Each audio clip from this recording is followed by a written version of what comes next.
Bismillahirrahmanirrahim. Assalamu alaikum. Welcome to my YouTube channel. It's Smart Preparation with Ali Abbas. Today we are going to discuss a very important subject named political science.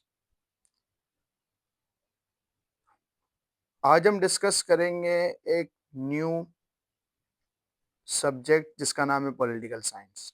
ठीक है। अब political science में क्या है कि हम क्या करते हैं, फिलोसफीज जो हैं वो थॉट्स जो हैं, पॉलिटिकल थॉट्स जितनी भी हैं उनको डिस्कस करते हैं। अब ऐसी कौन-सी थॉट्स हैं जिनको हम पॉलिटिकल साइंस के अंदर डिस्कस करते हैं, तो बेसिकली इसको याद रखें। यहाँ पर जो है मैं आप लोगों के लिए इसको बना देता हूँ।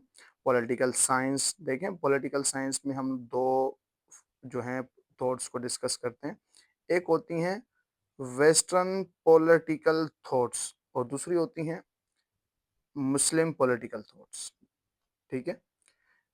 वेस्टर्न पॉलिटिकल थॉट्स को हम कहते हैं कि मगरिबी सियासी सोच, जो कि मगरिबी सियासी सोच है उसको कहते हैं वेस्टर्न पॉलिटिकल थॉट्स, जो कि पॉलिटिकल साइंस में हम पढ़ते हैं। अब इसमें क्या पढ़ते हैं हम कि इसको हम आसान वर्ड्स में, सिंपल वर्ड्स में ये कह सकते हैं कि नॉन मुस्लिम्स की जो सोच है सियासत के हवाले से, अपनी हुकूमत को रन करने के हवाले से क्या-क्या थॉट्स वो रखते हैं, उनकी थॉट्स को हम कहते हैं वेस्टर्न पॉलिटिकल थॉट्स। और उसके हिसाब से दूसरी तरफ है मुस्लिम पॉलिटिकल थॉट्स, कि मुस्लिम्स की पॉलिटिकल थॉट्स कौन-कौन सी हैं।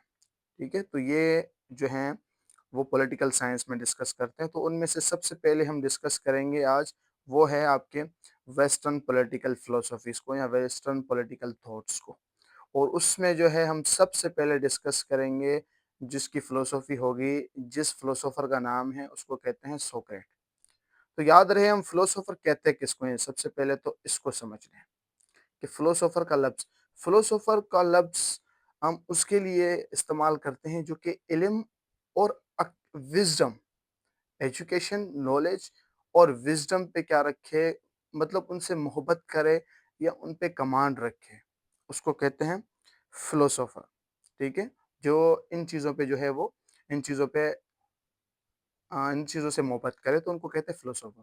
ठीक है? तो इसी तरीके से जो सबसे पहले हम वेस्टर्न पॉलिटिकल फ़िलॉसोफ़र को डिस्कस करेंगे और वो है सोक्रेट। तो डिस्कस करते हैं इसको। और क्या है कि सबसे पहले पॉलिटिकल फ़िलॉसफ़ी ऑफ सोक्रेट, सोक्रेट जिसको उर्दू में कहा जाता है सुकरात। ठीक है? इसका जो टाइम पीरियड है वो 470 टू 399 जो है वो बीसी तक है। तो इंट्रोडक्शन के हवाले से देखें तो इम्पोर्टेंट इतना क्यों है सोक्रेट, क्योंकि इसको माना ये जाता है कि जो वेस्टर्न, जो मगरिबी सोच है, उसका जो फादर है वो ये कहा जाता है कि वो कौन-सा है? वो है सोक्रेट। ठीक है? अब सोक्रेट जो है था वो he was an stone cutter. Socrates जो था वो एक स्टोन कटर था। स्टोन कटर क्या था? By profession stone cutter. Stone cutter हम उनको कहते हैं कि जब उस ज़माने में जब जहाँ पर सोक्रेट हुआ करता था, मतलब आप यहाँ से जो हैं वो 1700 ईयर्स, जो 1800 ईयर्स से पीछे चले जाएँ, तो वहाँ पर क्या होता था कि लोग स्टोन कटर हुआ करते थे। पत्थर से जो है वो पत्थर को काट कर उस पत्थर को एक स्पेसिफिक शेप दिया करते थे किसी भी चीज़ के हवाले से। तो जो सोक्रेट था वो एक स्टोन कटर था, क्योंकि उसका जो वालिद था वो भी कौन-सा था? वो भी स्टोन कटर था। ठीक है? अब अगर हम बात करें अ, सोक्रेट की, तो सोक्रेट ने जो ना न्यू ही राइज़्ड न्यू थॉट्स, इसने जो है वो न्यू थॉट्स, जो नौजवान थे उनके ज़हन में न्यू सोच का जो है वो एक राइज़ किया। उनके दिमाग में जो है ना नई-नई सोचों का जो है वो उभार किया और उनके नई-नई बातें उनको सिखाई सोक्रेट की। क्योंकि सोक्रेट जो थे वो सोफ़िस्ट भी थे। सोफ़िस्ट कहा जाता है जो कि फ्री थिंकर हो, टीचर्स हों। उस ज़माने में जो टीचर्स हुआ करते थे उनको सोफ़िस्ट भी बेसिकली कहा जाता था, आप कह सकते हैं।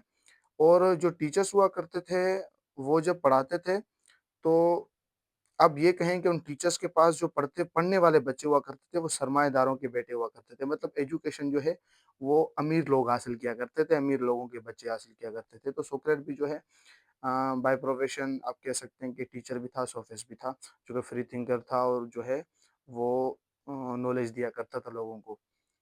और इसकी एक बहुत बड़ी और इस नॉलेज के अकॉर्डिंग एक बहुत ही अच्छी चीज़ जो सबसे ज़्यादा मशहूर है और उसका एक कोट है, तो याद रखें कि बहुत ही ज़्यादा इसका फ़ेमस कोट है और ये कहा करता था अक्सर कि one thing only I know, that is I know nothing. सुकरात ये कहा करता था कि मैं एक ही चीज़ जानता हूँ, जो कि मैं कुछ भी नहीं जानता। अब इसके ये सेंटेंस से आप अंदाज़ा लगा सकते हैं कि ये बंदा जो है, इसकी सोच का जो मयार है या इसकी सोच की जो लेवल है वो कितनी है, इस सेंटेंस को देखकर कि ये बंदा ये कह रहा है कि मैं एक ही चीज़ जानता हूँ कि मैं कुछ भी नहीं जानता। मतलब कि जो उस टाइम जो इनके पास जितना इल्म था ना, तो ये कहा जाता था कि बहुत ही ज़्यादा जो है इल्म था इनके पास, इसलिए इनको फादर ऑफ वेस्टर्न फिलॉसफी भी कहा जाता है, ठीक है? अब ये क्या करते थे, न्यू थॉट्स, जो नौजवान है मैंने आपको बता दिया कि जो नौजवान है उनके ज़हन में न्यू थॉट्स जो है वो क्रिएट किया करते थे। अब न्यू थॉट किस तरह क्रिएट करते थे नौजवानों में या दूसरे लोगों में, उसके हिसाब से एक थ्योरी है, उस थ्योरी को याद रखें जिसको हम कहते हैं एबी थ्योरी, ठीक है? मतलब psych cyclically interaction between A and B, मतलब किस तरह इसको ज़रा समझें कि एबी थ्योरी किसको कहते हैं?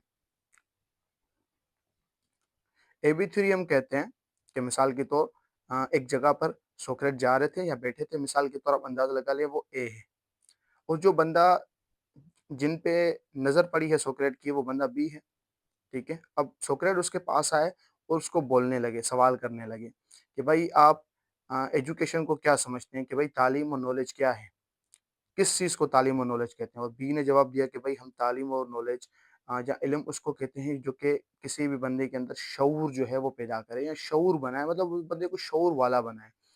तो उस पे फिर सोकरा ने कोई और जवाब दिया, भाई किस तरह का शऊर? तो इसला क्या हो गया कि इन दोनों के दरमियान क्या हो गई, एक इंटरेक्शन क्रिएट हो गई और एक डिबेट क्रिएट हो गई। तो इस तरह किया क्या सोक्रेट की इस सवाल की वजह से कि वो जो बंदा था उसके ज़हन में अलग-अलग चीज़ों के ख़्याल आए और सोक्रेट के बताने की वजह से उसके पास नॉलेज आई और उसको बताने की वजह से इनके पास नॉलेज आई। तो इससे क्या हो गया, न्यू थॉट्स भी क्रिएट हो गई और अक्सर जो सोक्रेट होते थे वो ऐसा किया करते थे। इनके बारे में ये वो चीज़ें जो है मशहूर थी। अब की पॉइंट्स क्या थी इनके हवाले से, तो की पॉइंट्स के बारे में याद रखें कि जो सोक्रेट थे, वो याद रखें कि नॉलेज से बहुत ज़्यादा मोहब्बत किया करते थे, बहुत ज़्यादा। He loves knowledge, he loved knowledge, sorry. अब किस तरह की नॉलेज पे ये भरोसा रखते थे, अब उसको समझिए। देखिए नॉलेज जो है वो ये मानते थे कि 2 तरह की हैं, जो सोक्रेट मानते थे। वो ये मानते थे कि सबसे पहली नॉलेज जो है वो है रियलिटी।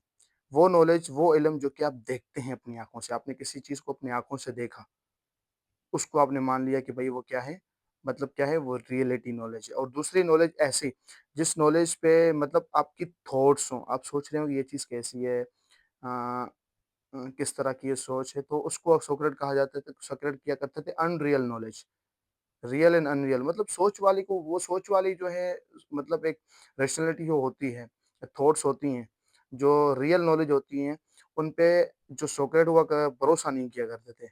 इतना यकीन नहीं हुआ करता था कि ये चीज़ें ऐसी हैं। ठीक है? तो ये थ्योरीज़ और थॉट्स पे जो है फ़ोकस बहुत कम करते थे, बहुत ज़्यादा कम। वो चीज़ें जो देखते थे, जो चीज़ें जो हैं वो सही मायने में है उनके हिसाब से जो है वो ये बोला करते थे और ये सही और गलत की बात किया करते थे कि सही गलत क्या है, राइट एंड रॉन्ग क्या है। ठीक है? ये करते थे और ये विर्च्यू ऑफ नॉलेज ये कहा करते थे कि भाई नॉलेज जो है वो विर्च्यू ऑफ जो है ना, मतलब जो इल्म है वो क्या है, विर्च्यू ऑफ नॉलेज, मतलब किसी को आप तालीम दें एक नेकी है, इसको नेकी समझते थे वो। क्योंकि वो मोहब्बत से बो मतलब नॉलेज से और इल्म से बहुत ही ज़्यादा जो है वो मुतासिर थे और उनसे मोहब्बत किया करते थे। मतलब इल्म से इनको बहुत ही ज़्यादा चाह थी। इसलिए जो है ये बात भी याद रख लें कि कुछ बुक्स में इनको फिलोसोफर नहीं लिखा गया, लेकिन अब इल्म से मोहब्बत करते हैं और सोच से मोहब्बत करते हैं और अकल से मोहब्बत करते हैं तो ऑब्वियसली फिलोसोफर तो हैं। लेकिन कुछ बुक्स में इनको मेंशन नहीं किया जाता, कुछ पॉलिटिकल साइंस की जो बुक्स हैं उनमें इनका नाम मेंशन नहीं होता और प्लेटो से होता है। लेकिन ये भी एक फिलोसोफर हैं, बस कुछ बुक्स के अलग-अलग अपने पर्सपेक्टिव है तो उस हिसाब से इनका नाम मेंशन नहीं किया जाता। उसके बाद इन पे एक इल्ज़ाम लगता है, वक़्त आने के साथ-साथ इन पे एक इल्ज़ाम लगता है corruption of youth, corrupt corrupt of youth, मतलब कि ये जो यूथ नौजवान नस्ल है, उनके ज़हन में हुकूमत के खिलाफ जो हैं वो बातें जो हैं डाल रहे हैं। इनको इन पे एक इल्ज़ाम लगता है किनके, सोक्रेट के ऊपर, सुकरात के ऊपर। अब जब इन पे इल्ज़ाम लगता है तो इनको जो है सोक्रेट इन कोर्ट, इनको कोर्ट में पेश किया जाता है और वो इनको ये बोल रहे होते हैं कि आप ये काम जो कर रहे हैं, जो लोगों के ज़हनों में आप ये बातें डाल रहे हैं, ये बातें आप उनके ज़हनों में ना डालें। उनको फिर सज़ा सुनाई जाती है और ये कहा जाता है कि ये गलत है। तो उस टाइम सोक्रेट के अल्फ़ाज़ होते हैं कि अगर लोगों के ज़हनों में इल्म जो है वो लोगों के ज़हनों में लोगों को इल्म देना, लोगों को शऊर देना और लोगों को नई-नई चीज़ों से मुतासिर कराना और नई-नई चीज़ों से जो है उनको अ उनकी सोचों में जो है एक डेवलपमेंट करना। अगर ये गलत है तो यकीनन मैं फिर मुजरिम हूँ। अगर ये गलत है तो फिर यकीनन मैं मुजरिम हूँ। अगर ये गलत है, इन्होंने ये कहा, उसपे क्या होता है कि उनको सज़ा सुनाई जाती है। वैसे उस टाइम जो सज़ा हुआ करती थी यूनान वगैरह में, एथेंस और ग्रीस में उस टाइम ये सज़ा हुआ करती थी कि जो बंदा मुजरिम होता था उसको या तो मुल्क से निकाला जाता था। बहुत सारी और भी सज़ा थी लेकिन ये बो 2 मशहूर सज़ा जो हैं इसके हवाले से हैं कि या तो उनको मुल्क से निकाला जाता था या तो उनको फिर ज़हर का प्याला पिलाया जाता था। तो सोक्रेट को जो है वो ज़हर का प्याला जो है वो पीने पर जो है उनको सज़ा दी जाती है और इनको फिर इन्होंने ज़हर का प्याला पी लिया लेकिन अपने वापस अल्फ़ाज़ इन्होंने नहीं लिए। तो इनके हवाले से ये बात मशहूर है। फिर इनके स्टूडेंट्स हैं जिन्होंने पॉलिटिकल साइंस में बहुत ज़्यादा काम किया है जिसमें आपके अफ़लातून हैं, प्लेटो है। तो उनको फिर हम आगे आने वाले लेक्चर्स में डिस्कस करेंगे। उम्मीद करता हूँ मेरा ये आज का लेक्चर आपको समझ में आ गया होगा। अल्लाह हाफ़िज़।